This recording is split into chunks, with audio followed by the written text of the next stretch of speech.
This is the Psychic Kitchen podcast. We have Austin May from I Am the Light Love. How you doing today, Austin? I'm just going to share out real quick. Doing well, brother. Thanks for having me. Yeah, glad you could be here. Right, Austin, do you want to spend a few minutes just introducing yourself, letting us know who you are and how you got here? Yeah, absolutely. My name is Austin May. I'm out of Ogden, Utah. And part of my purpose here in life is to bring the depths of love and consciousness of Christ consciousness back to humanity, to get humanity back to the basics of the power of the wisdom within each and every one of us.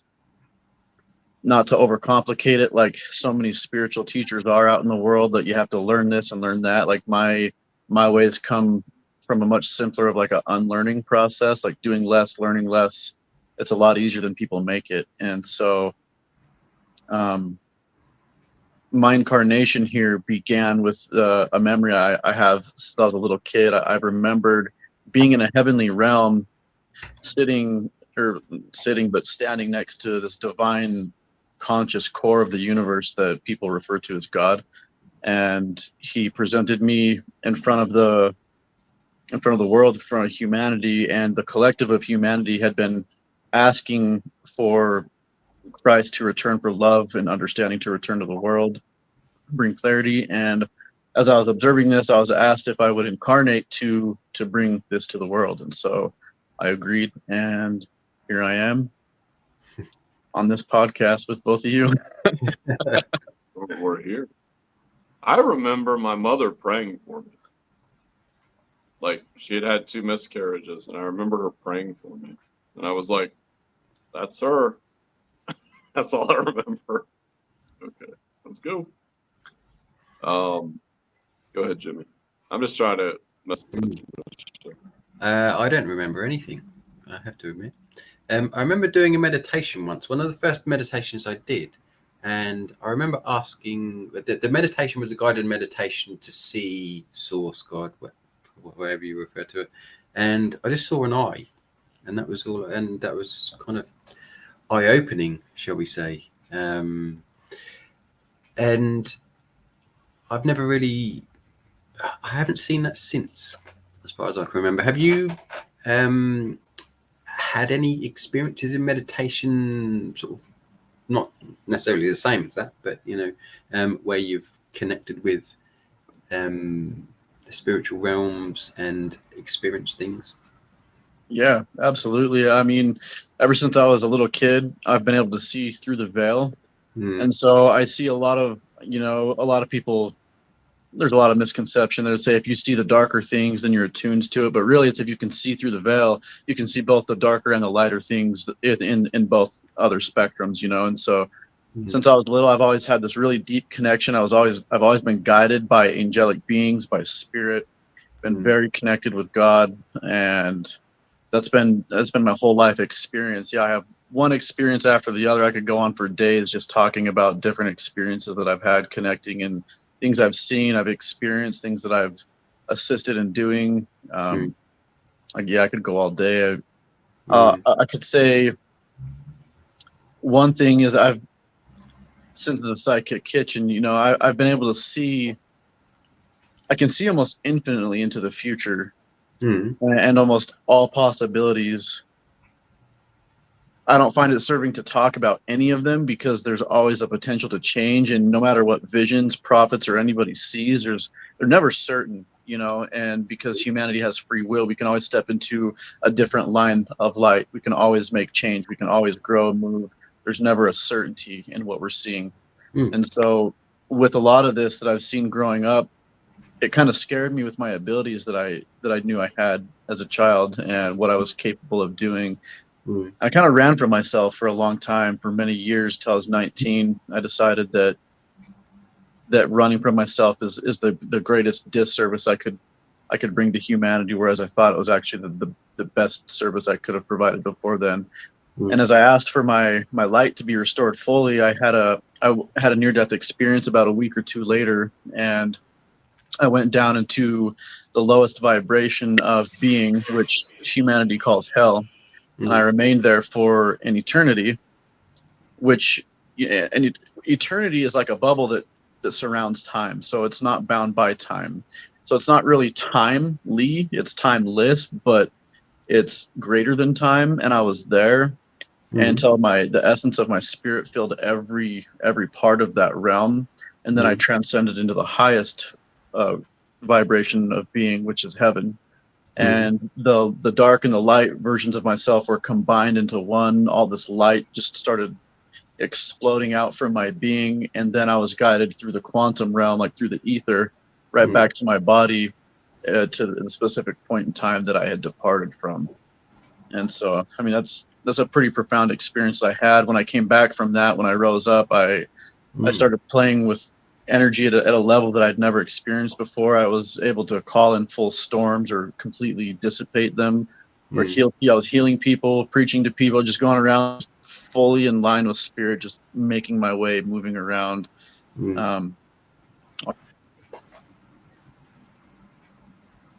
So you had to kind of go into the lowest in order to sort of rebound, if you like, because that's exactly the sort of, not the exact same, the same concept, the same experience was kind of, William talked about that in our podcast last week, how he was close, he wanted to not be in this realm anymore, on this earth anymore, and he looked to find a way to sort of get out. But that was his catalyst to sort of propel himself and do what he does now. Which, but what you said about the seeing all versions of the future or what have you, that reminded me of something that I saw with regards to the Looking Glass, which is apparently a device which can predict all the likelihood of all probabilities occur. I don't know if you've heard about that, but obviously, yeah, I kind of figured that you would have done. So you kind of, would you say that we all have that ability to sort of see all outcomes? I guess on some level we do, some level of our being we do. Yeah, absolutely. I don't think that any human has a gift that another is incapable of receiving. Some of us are just born with some of these gifts, and I feel like that's just more of a responsibility to bring it to others, bring it to the awareness to others, because there's nothing special about me. I'm not better than anybody else. I'm just like everyone else. I'm living a human experience, and I'm bringing my gifts to help bring people up into the world, to bring them into the Christ consciousness, and to remember that I am present within.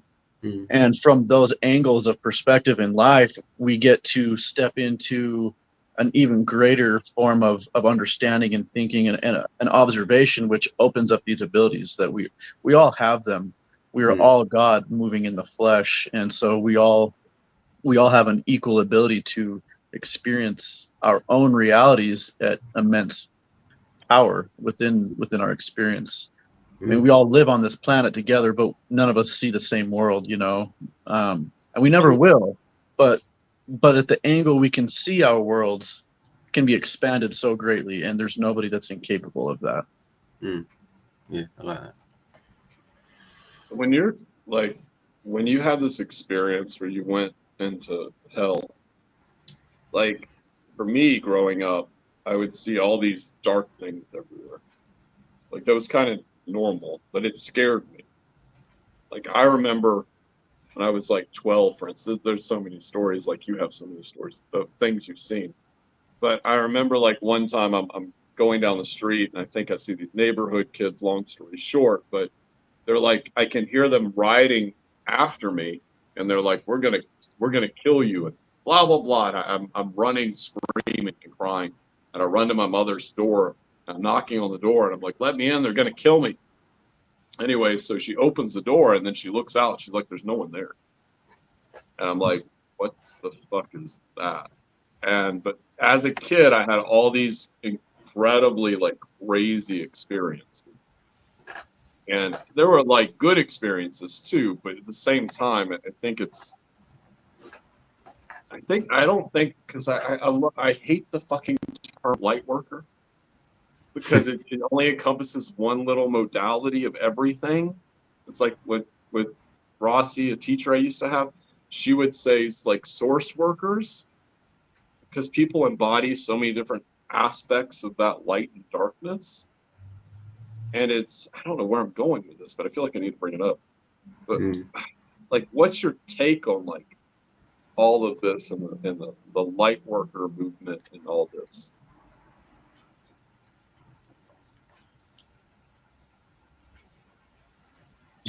Yeah, so as I said, we're all God moving in the flesh, right? Every label we identify ourselves as outside of that is a limitation we place ourselves on. We make ourselves from infinitely large to infinitely small the moment we identify as a simple little label to constrict us through. And so being something like a source worker, that opens your awareness up to all abilities. If you're a light worker, that's pretty vague, actually, because what does that really mean? Because everything's made of light. Nothing you experience is not made of light. So if you open your eyes and look outside, you moved light. You're a light worker. I mean, if you sit down to eat a meal, you're moving light. You're working light. Everything you do in life, you're working light. So if you identify yourself as a light worker, you're just saying, I am, in a sort of way. Like, I'm doing something, anything you do. And so, yeah, like what I like to bring people to understand is to drop all the labels, to drop everything that you've ever identified by, and get behind the name that you identify by. Because your name is Thomas, but how many Thomases are out there? There's thousands of Thomases. And if you're all not the same exact being with the same exact experience, then you're not actually Thomas. So what is it that you actually are behind that label? I understand that labels are important to kind of guide us through singular pathways in life. But when we start off with just like picking these things out of ideas that come through, there's no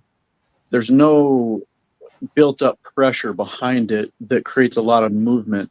So when you come to a point in life where you drop all of the labels and you go to that singular centeredness in between all the labels and all the things and all the doings and information, and then pick a path from there, from your understanding of your power and what you are as an infinite divine being and what you're capable of. From that point, it's like it goes from a ripple in a pond to a tsunami from the ocean, like everything that you do from that point. And so what I see with people identifying as a light worker, I think that they've come across an idea that they find attractive and they hold to it because they want to feel important, not recognizing that they already are everything. And I don't know. I don't know if I'm making sense with what you're asking. No, you are. My guides are saying, why aren't you writing a book?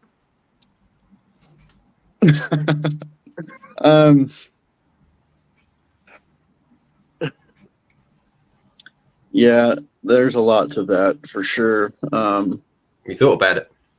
Yeah, all the time. I'm halfway here and there working on a pamphlet called I Am, and it's more just a basic, straight to the point, no filler, no sidestepping any kind of bullshit. Just an opportunity of observing life from a specific angle of full empowerment as a divine being. And it might only be 50 pages long, and it might just be a conglomeration of sayings or quotes, or just I don't really know exactly what it looks like yet. I have a bunch of it written down. But I am working on that, and I do plan on working on a book afterwards. But it seems like there's so many things I could be doing and I want to be doing. Actually, yes, because I thought about writing a book, and I thought, well, I don't know where to start. But then I saw something that said, it doesn't matter, just start somewhere, and then you can piece it all together afterwards. It doesn't matter if you start at the end or start in the middle. Just write down everything that you know or what you want to share, and then you can rearrange it in whatever order that you feel like is necessary or is appropriate. And I thought, yeah, that's a good idea, because you don't have to start at the beginning of a book when you write something. So I quite like that. But Thomas, your thing about when you were being chased of all those people that wanted to kill you. And your mum, you said there was no one there. Your mum said I thought most people have imaginary friends, but you have imaginary enemies. Yes. I mean, what to me, it didn't really make sense. I don't know. Since I've been a kid, there have been times where I've seen things of light, ghosts, stuff like that. But at the same time, I don't know. I think it scares people sometimes because when you start talking about dark things, it scares people. And I mean, doing the work I do, some things, it's like I see those things. So I think they're meant to cause chaos on something. I think that's their basic structure. If that makes sense. They have to cause chaos. It's like if you were to simplify it in terms of angels and demons, whatever. There's more than that out there, but angels have to, if they're higher angels, they have to be order, and then there has to be chaos. Like there has to be balance. And you disappear on us? I think he's still there. There he is. There has to be chaos. There has to be order. So it's like there's different beings that represent those things for everybody. And I think people, and then the other part of it is people want to make some idea of what has to be right and wrong. And I've studied so many other different perspectives of how people view things, whether it's Buddhism or just all these, or whatever it is, Mayan shamanism. It's like everyone's got this opinion. But I don't know who's right, and I don't think anyone's right. Yeah. I don't think anyone's right. It's all a matter of perspective. It's like the lady that, and I mentioned this earlier, so I posted something, and this girl named Lightworker was like, "Why are you all white?" And I'm like, "Oh, there's another matter of perspective. Like, why does it matter?" Yeah. Why are you white? Yeah. What does it matter? Anyways, but yeah, so people are so, I think this world right now, everyone feels like everything's like falling. I kind of want you to speak on this part, Austin, but I feel like everyone feels like everything's falling apart. But I would venture to say that everything's coming together. It's just people are starting to see darkness and reality, or whatever darkness means to them, for what it is. Yeah, well, I mean, if you want to grow a plant, you have to plant the seed into darkness. And from there, it can flourish into a beautiful plant and provide fruit to offer actually a benefit to whoever partakes of it, And so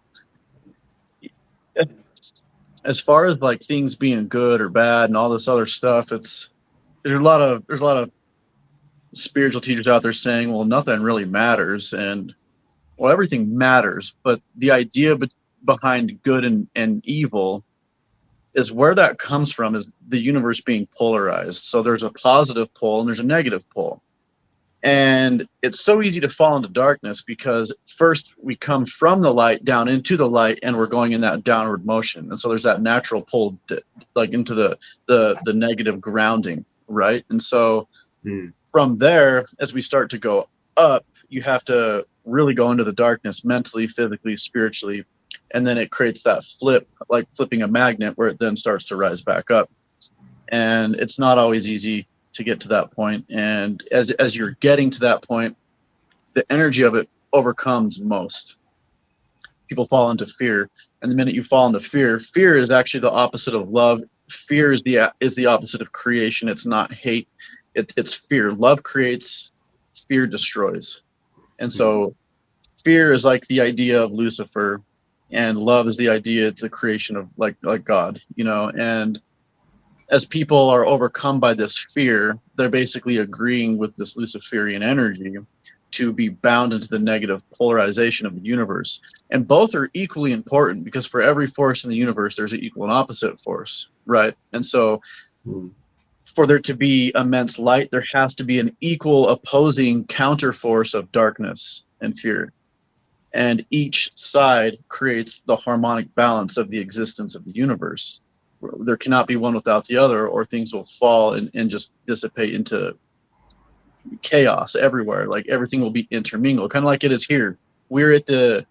They used to say that this is the center of the universe, but people look at that from the idea of a three-dimensional vast plane, but it's the multi-dimensional point of reality. We're in the very center of the electromagnetic spectrum, and at the very center of that, of the electromagnetic spectrum is the rainbow spectrum. We are rainbow beings. The very center of that is green, the color of love. So everything, the very center of all things is love, right? Mm. And the opposite of that would be the fear that contracts and pulls and squeezes that all together. As love pushes out and creates, the fear pushes back, so it can hold it into place, so something can exist. Mm. And there's so much coming in. I'm like getting lost in it all. But they're both really important. And calling it good or evil, it's like, I won't ever go around preaching you're going to go to hell, to fearmonger and things like that. I don't have to, because all things, all energy, all thoughts and actions, they have an energy signature to them.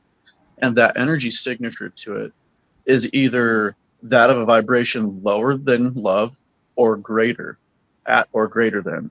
And by defining what those energy signatures are, will show you which side of the universe you are feeding life force into. Because we have to feed life force into one side or the other. It's just a matter of which one do we want to. And based upon what one we want to, we're going to control the thoughts that we focus on, because we can't control all the thoughts that come in, but we can control the ones we focus on, and we can control the actions that follow that. And so from those points, we get to step into the idea of, okay, everything I do is creating an exchange to one side or the other. It's not like you're going to go to hell. You're creating hell by the essence that you are radiating from your being, from your actions, from your thinking, or you're creating heaven. So it's all first created from within. It's experienced within and then around you. And so you could be in heaven around everyone you love and like and want to be around, and none of them might be in heaven with you, because it's something that you create from within you outward.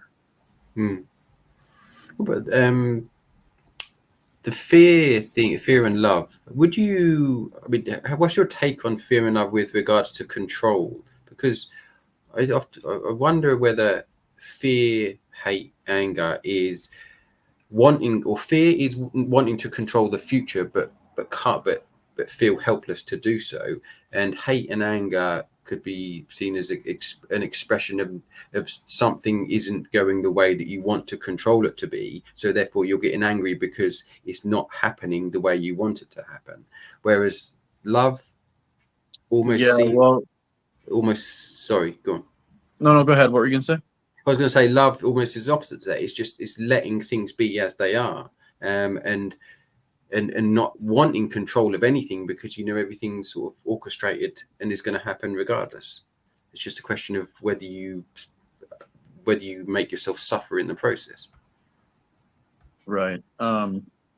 So fear being that opposite equilibrium of love, it's a necessity in life.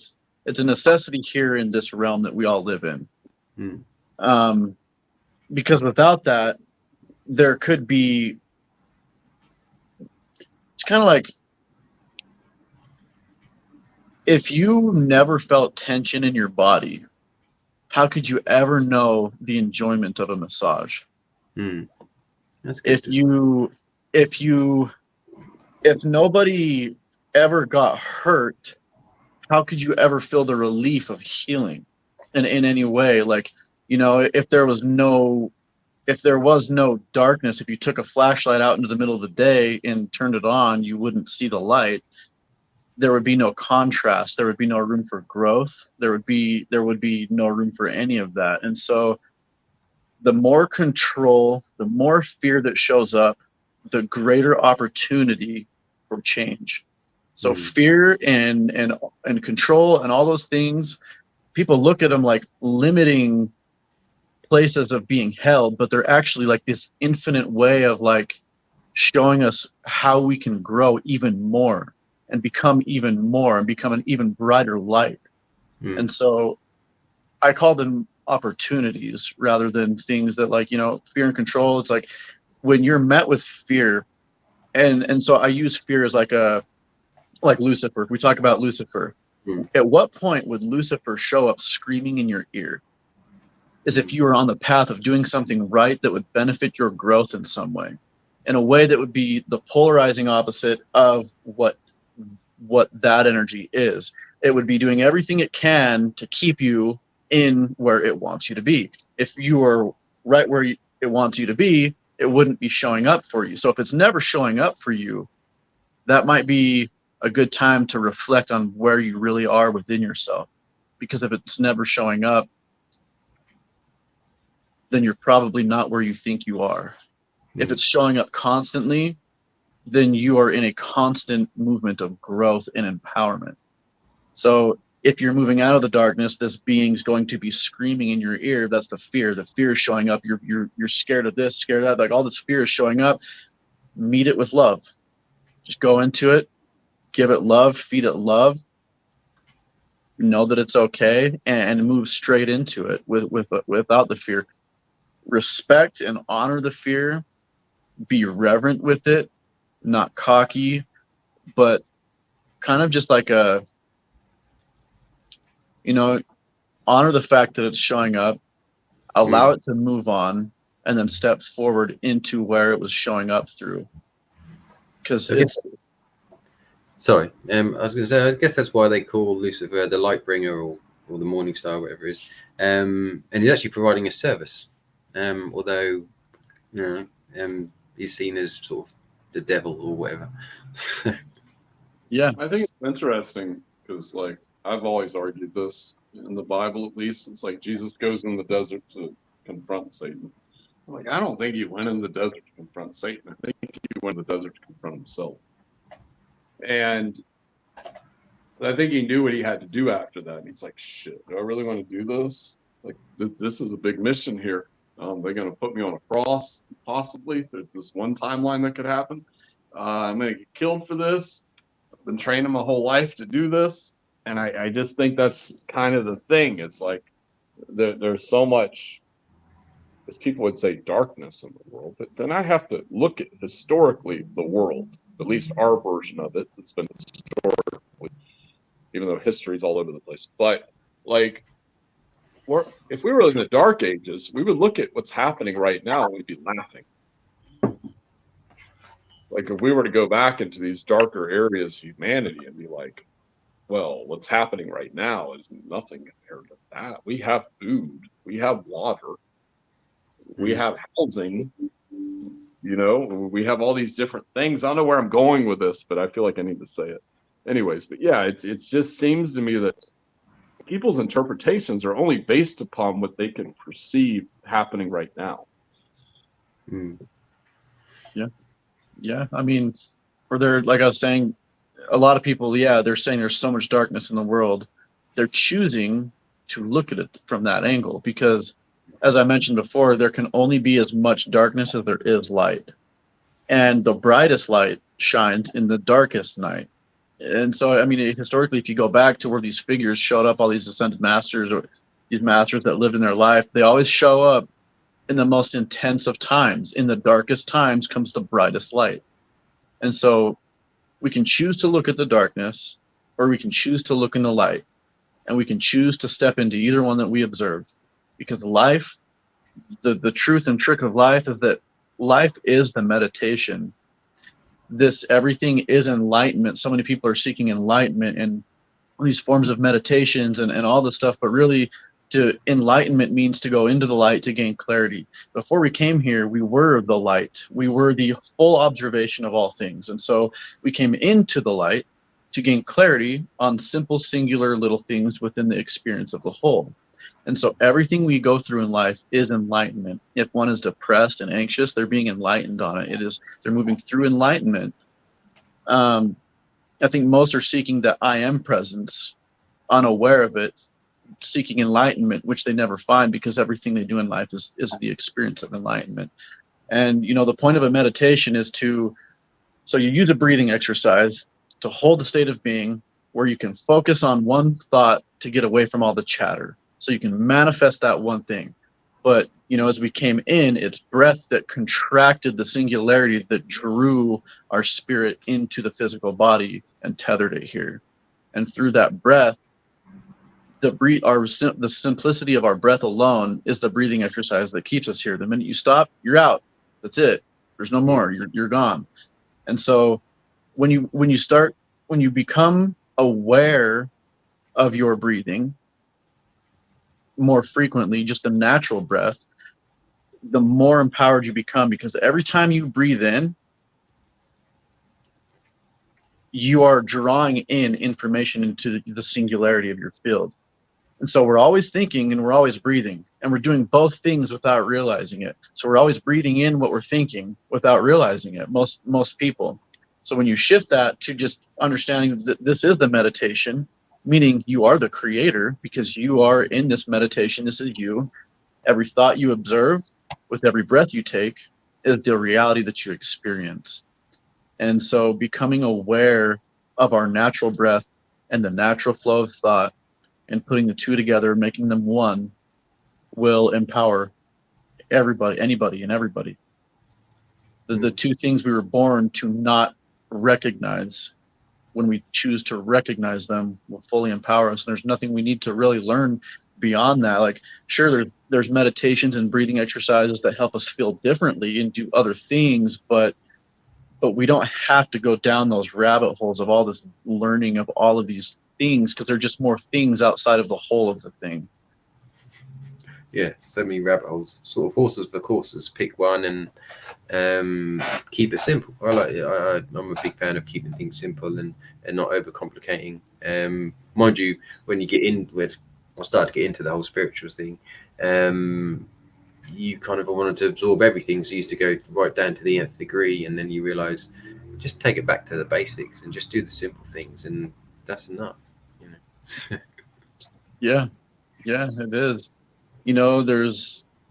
There's quite a sinister plan, if you will, to cause distraction from the simplicity in life, and that creates the contrast, like that rubber banding effect, that stretches us out to learn everything that we can outside of ourselves. When that rubber band finally snaps back, you realize, oh, it was all right here all along. And I even knew this as a kid, and I was taught out of it. Just like we're taught out of our imagination. Like you said before, the people have imaginary friends.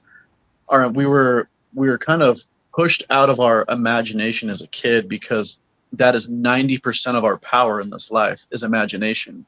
And so for this other side to create the movement they wish to, with a grip hold over humanity, the first thing they have to do is shut down our creative window, which is what it really is. So it's not like imagination isn't fake, it's our creative window.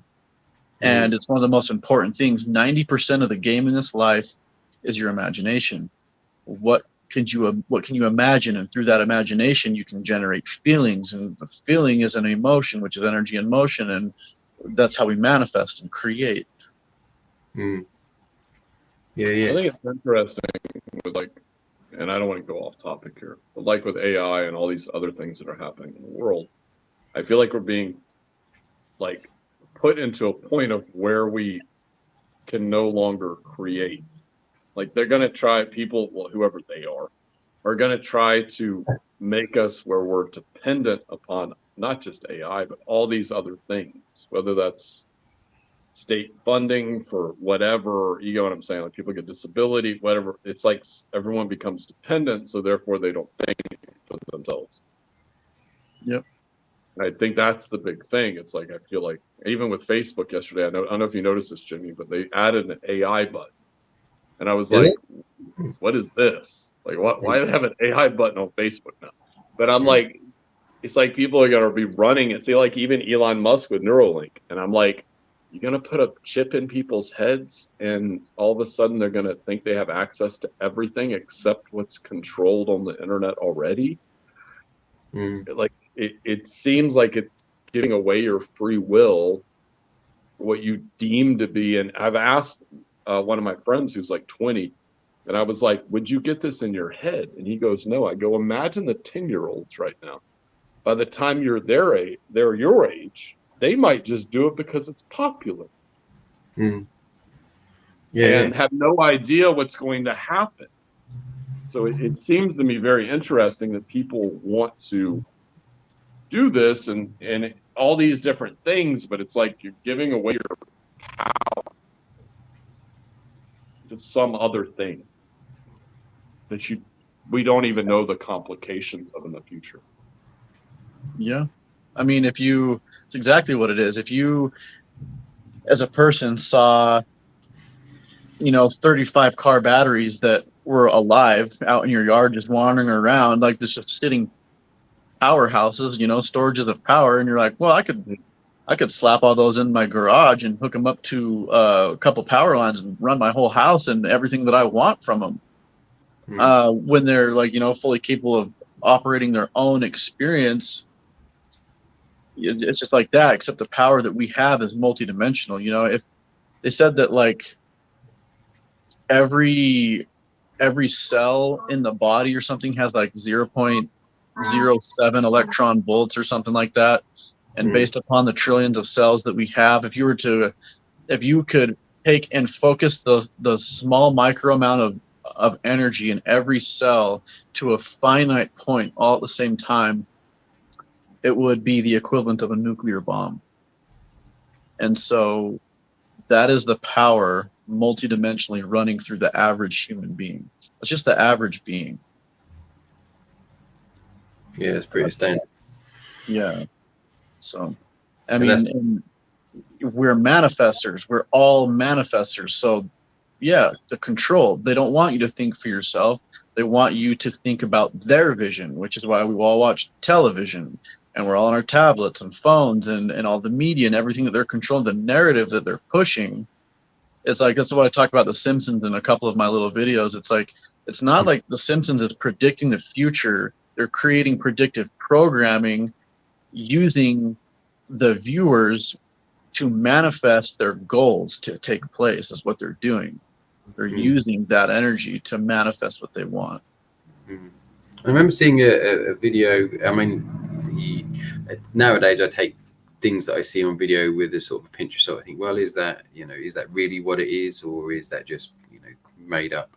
But they showed apparently a brain cell or a nerve in the brain, and they showed it when it was when it was creating, when it was learning something new, and it was trying to find other brain cells or nerves in the brain, and that's how they connect together. Whereas if you're just repeating something over and over and over again, they don't fire the same. And so creation and imagination and learning new things is actually the way that you build new connections, whereas like repetition isn't. So that speaks to us being creative and imagination, and that's how we, because like, you get all these brain training games and you do the same thing over and over and over again, but that's not how that's the way you train your brain to not evolve, so to speak. But that's not how you train your brain if you want to sort of create new pathways and new things. So I found that quite interesting. Yeah, it's important to create new neural pathways. I mean, even just taking a different route home, driving home from work or something is a really powerful thing to do, because we're very predictive in almost everything that we do throughout our entire day. Everything's become so repetitive. So it's just the smallest little things that you can do. I mean, pick up the remote with your other hand. If you're going to go home and watch TV, pick the remote up with your opposite hand that you did before. Take a different route home. Grab a glass of water with the opposite hand. Do something. Go outside and kick a ball with the opposite foot. I mean, just doing simple little things like that, it keeps that healthy, like, growth of new neural pathways and expansion. Because once you get into that repetition and it's just a constant, you become like a swamp and you're stagnant, and then the moss starts to grow in over it, creating a thick layer of just crud that starts to suffocate the life out of you. Yeah, totally. And something that I wanted to ask you, because I haven't really seen anyone who's explained what it is. I've seen a lot of people talk about it, but Christ consciousness, and obviously, you speak about it. But I hadn't seen any of your videos or anything like that before. But in your understanding, what is Christ consciousness? So Christ consciousness is the pathway that you move through life being fully aligned with the creative energy of the universe, of God, of Source. And it's labeled as Christ consciousness. And it's really as simple as that. People live outside within all these other spectrums all the time, based upon our thoughts and actions. And is what it really is to allow God to move fully through you. And like, how do you do that? Well, there's ways of doing it. There's things to kind of create a forced awakening in the body, and that would be to learn how to use the physical body like the machine that it is, and it's like a pump system, right? And so when you contract your the perineum floor, when you contract that, but if you imagine it like a ball, you contract it, it pumps it up real quick, and it pushes against your the lower spinal column of your body, right? You do that when you contract that, it does that.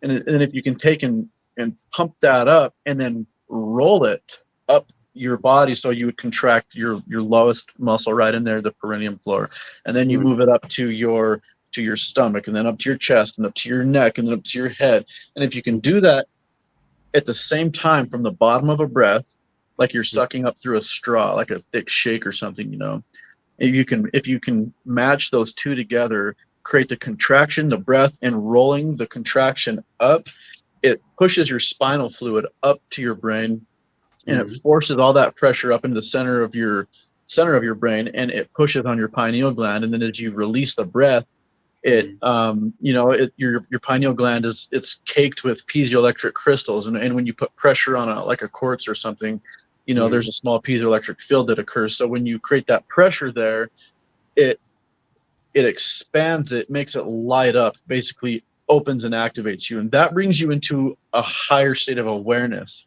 But the simple version of it is when you choose to hold yourself accountable for the fullness of the present moment, which is all it is. If you hold yourself with loving intent in your thoughts and allow your actions to follow that, that is Christ consciousness. Within that is full peace. It comes understanding. It's full presence, because God is presence. God is love. It is patience. And when you move through life, holding yourself accountable to being that in the present moment, then you're at the center of all things, being fully empowered. You're not in things, but in the center of all things. And so it's being at the central core of the universe through the flesh. And that is what I understand Christ consciousness to be. Because when we're there and we hold ourselves in these thoughts, it's, coming to simple understandings. Like I said before, you can't control the thoughts that come in, just like you can't control the sounds you hear, but you can choose the way you react to them. You can choose what you focus on. You can choose your actions. You can't control the events going on around you, but you can control the way you react to them. And based upon those three things, you can fully empower yourself to a level that is only heard of through spiritual gurus that or people like Yeshua or other ascended masters. That's the simple that's a simple form of living in that line of light, which is what they all taught. That's why they all teach love. But we live in a world where love has become some intellectualized and sexualized thing that we can give and take from one another, and it isn't. It's the energy signature of all creation. And so if you become in tune with that, because we're like an instrument, like a guitar, if you're out of tune, you tune yourself so you play a beautiful vibration. And so you attune yourself to that vibration, and then you're capable of all things. Okay, cool. And well, Thomas, you got anything to say on that?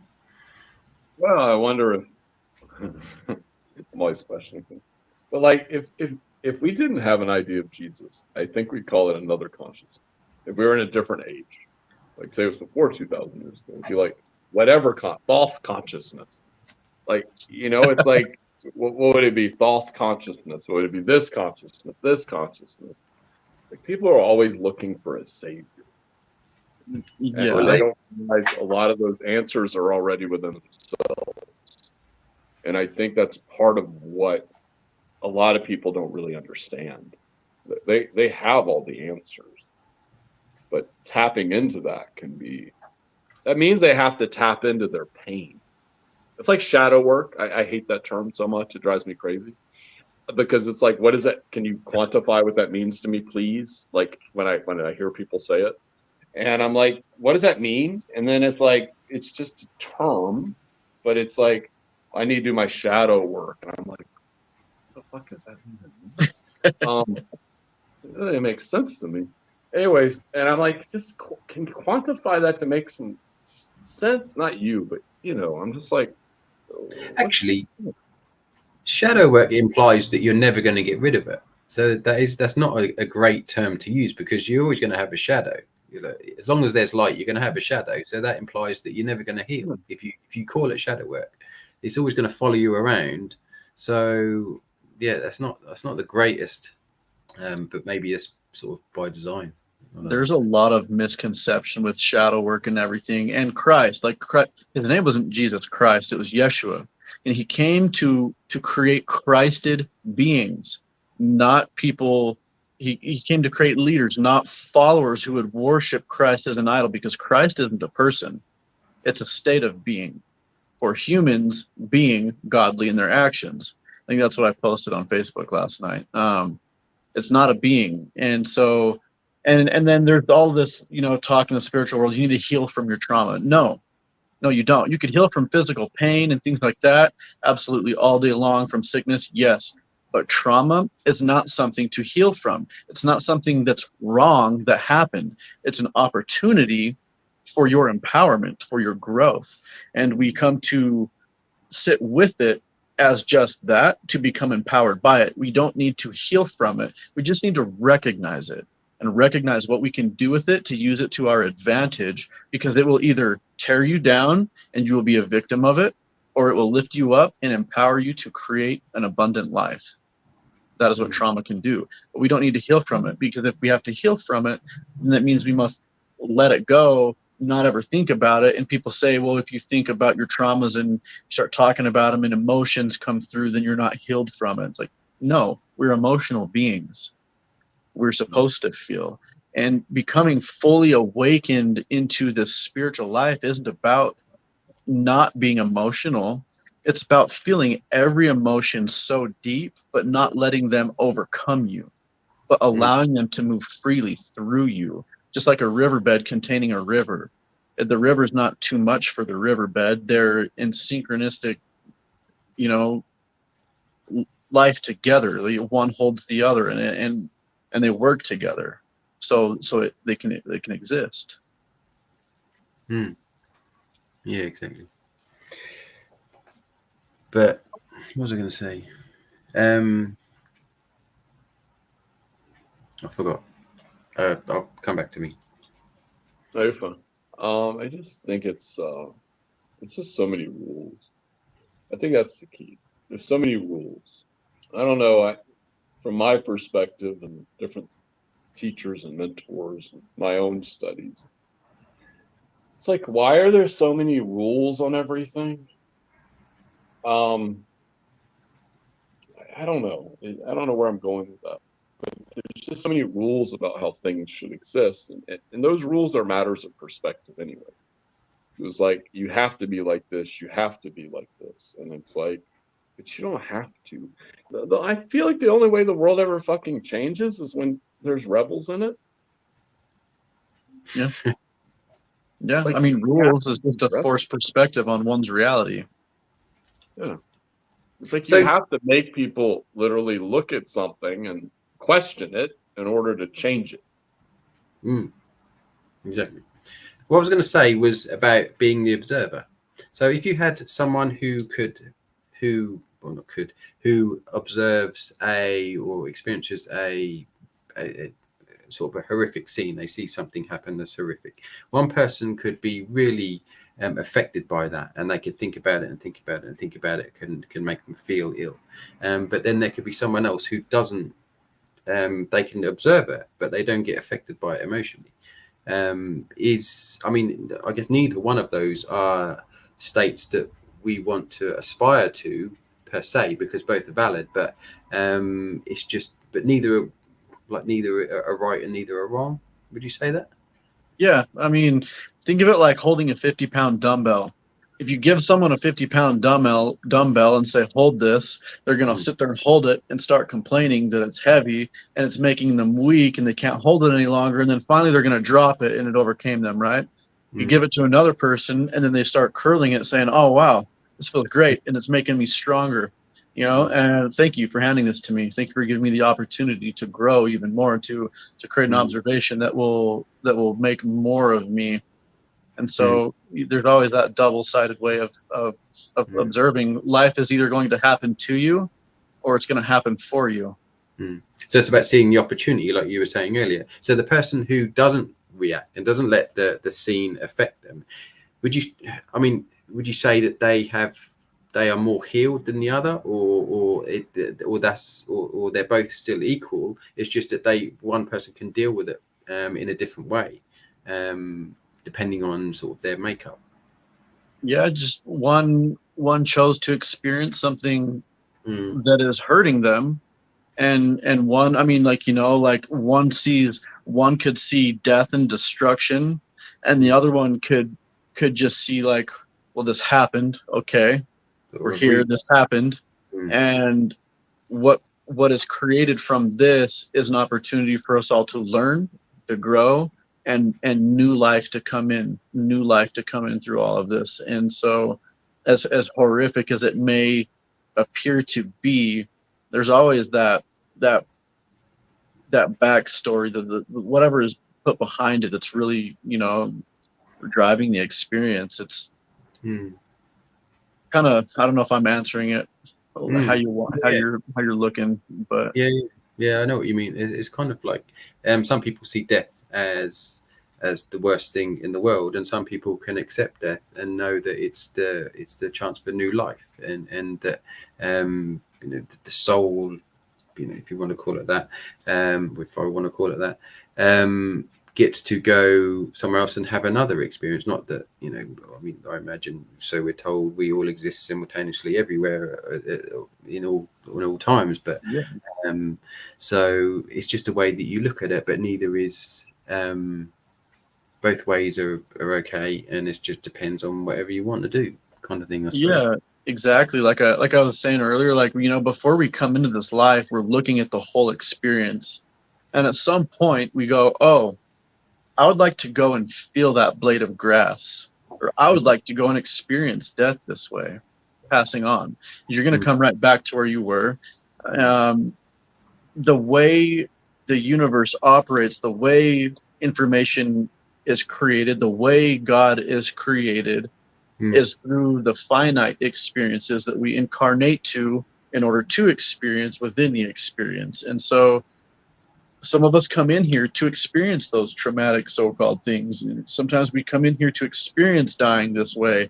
So it can be of an experience of information that moves throughout the universe. And so everything must be experienced in order for all of this to actually work.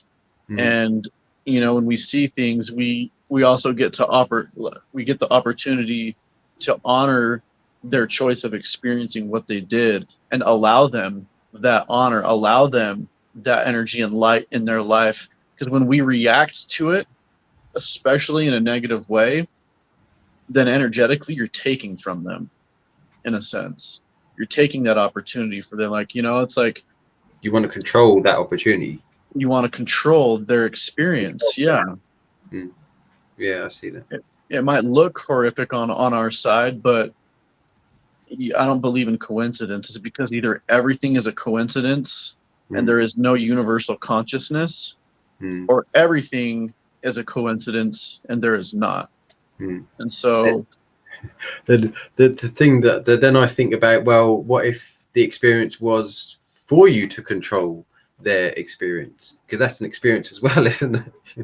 It is. Yeah. You go on and on and on forever, and there's not going to be a right answer as far as I'm concerned. It's all about sort of contemplating everything, and if you contemplate everything, then I mean, you probably go mad. But if you don't go a little mad, sometimes you'll go insane. So, yeah, I mean, spot on. I've always said the purpose of life is experience itself. It doesn't matter the experience. The purpose of life is experience. The meaning of life is what we make of it, the experience we make of it. And it's as simple as that. There's so many, all these ideas around what the meaning is and what the purpose is and all this stuff, but really it is experience and meaning, whatever you put behind it. At the end of your life, when you open up a book that was of your life, you're going to read within that book everything that you made of your life, the things that you thought of and dreamed of and things like that, or like just thoughts that came in, or your dreams, whatever. They're not going to be in the book. Your direct intentive thoughts and actions are going to be the only thing written in that book. And so when you get to the end of it, that's what you made of it. So what do you want to make of it? What do you want the meaning of your life to be within this experience? Yeah. Yeah, I know what you mean. It's just a complex thing. I mean, that's the thing. There's no, I mean, I guess I'm hearing there is universal answers, but at the same time, it's looking for, like, what is the answer to this? I think the answer to a lot of things are within themselves. Whoever that person is, the answer is within themselves. So I find this interesting because I'm thinking to bring this up. People always ask me this in live streams. I want to talk to my guides. And I'm like, every time I hear this, I'm like, roll my eyes. Because I'm like, are you fucking kidding me? Like, Jesus Christ. It's just like, oh. Be a guy. Do you want to speak awesome? Or go on a rant? I think that's the key, is like, it's like you want someone else to solve your fucking problems. That's what you want.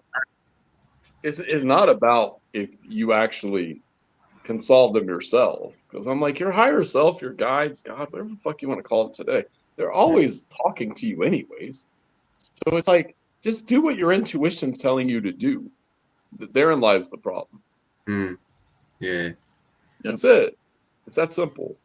And I'm like, just listen to what you know you need to do, and then do that, and then just be like, let's see what happens.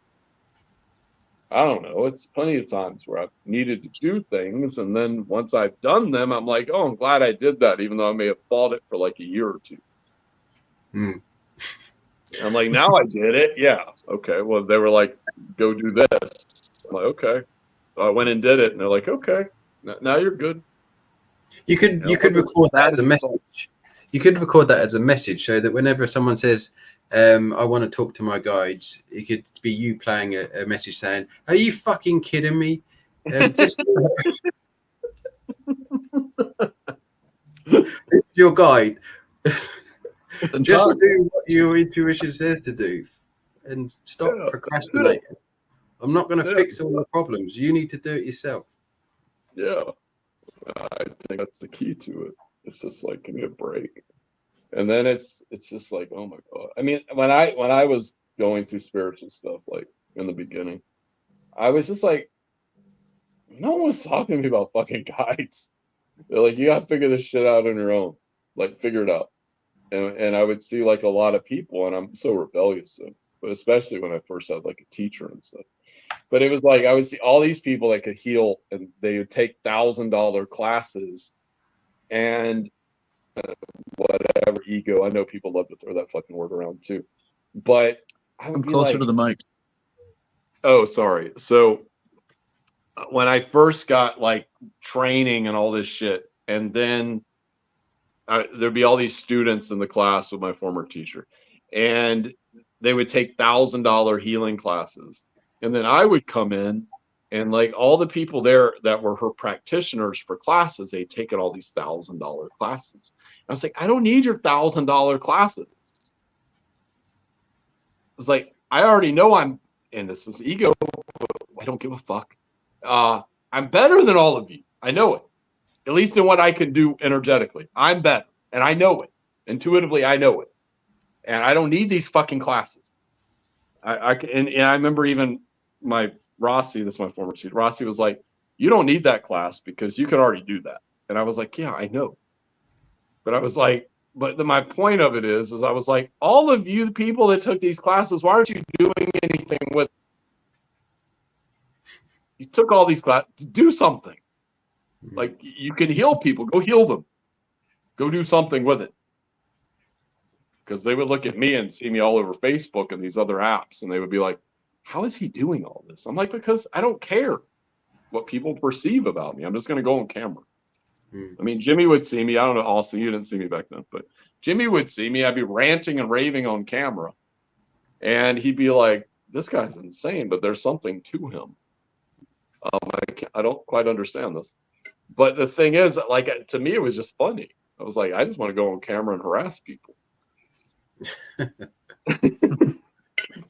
up the ass. Yeah. Anyway, Jimmy, we gotta close this up? I know you got. Yeah. Austin, do you want to just sort of shout out where we can find you if anyone wants to get in touch? Yeah, you can. So there's a few different ways. I'm on TikTok, Austin8May. If you want to watch some of my content, I probably talked about things on this podcast here that I've never mentioned in TikTok. So, but I got some content there. I'm on Facebook, Austin May, and then my website, IamTheLight.love, where I offer energy clearings and mentoring and different things as such also. So, excellent. Yeah. Kimmy, yeah, I mean, Kimmy says some people just need a little help. I mean, you can't sort of argue with that, I suppose. Can you? But right. Thank you, Austin. It's been a pleasure, man. Thank you, good to meet you. Thomas, thank you, brother. And thank you all for watching. Yeah, pleasure. And we'll see you all next week. Beautiful. Take care, everyone. Take care. Au revoir.